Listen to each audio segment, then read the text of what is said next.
Welcome to 21st Sports, and we're talking the Miami Dolphins, and they have hired Adam Gase as their new head coach. So, interesting hiring there. He's the offensive coordinator for the Chicago Bears in 2015. Before that, he was the offensive coordinator for the Denver Broncos in 2013, 2014. In 2012, he was their coordinator slash quarterbacks coach, and also their quarterbacks coach for the Broncos in 2011, a wide receiver coach before that in 2009 and 2010. He was an offensive assistant in 2008 for the Niners, and a quarterback coach for the Lions in 2007. Before that, he was an offensive assistant in 2005, 2006, and a scouting assistant in 2003, 2004 for the Lions. So the Lions, the Niners, the Broncos, the Bears, and now the head coach of the Dolphins.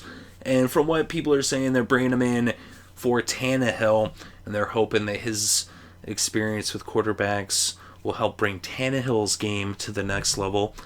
As the Dolphins, of course, had let go of Philbin earlier in the year, and then they had Dan Campbell as their interim head coach.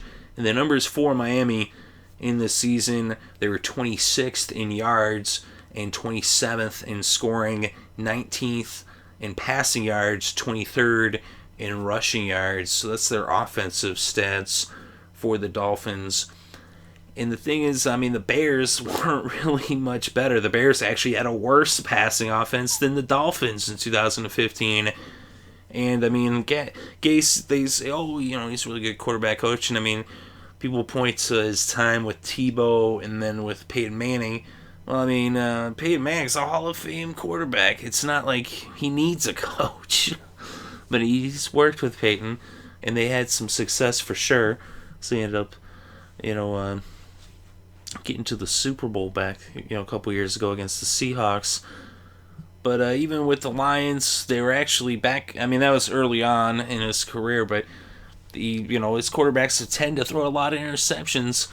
Definitely back in 2007, Kitna had 22 interceptions, and he was like 30th in terms of interceptions for the ranking in the NFL. So, Gase, not really a proven commodity. We'll see what happens in Miami, though.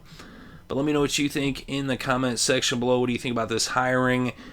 Is this guy a little bit overhyped? Is he really going to bring the Dolphins and Tannehill to that next level?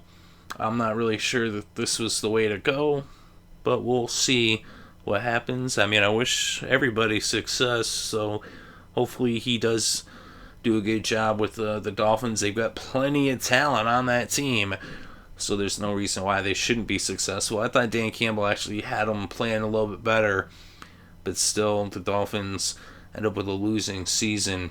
But we'll see what happens now with this new head coach. But like I said, let me know what you think in the comments section below. Thank you very much for listening. It's greatly appreciated. I hope you're having a great day and a great weekend and enjoying all the sports.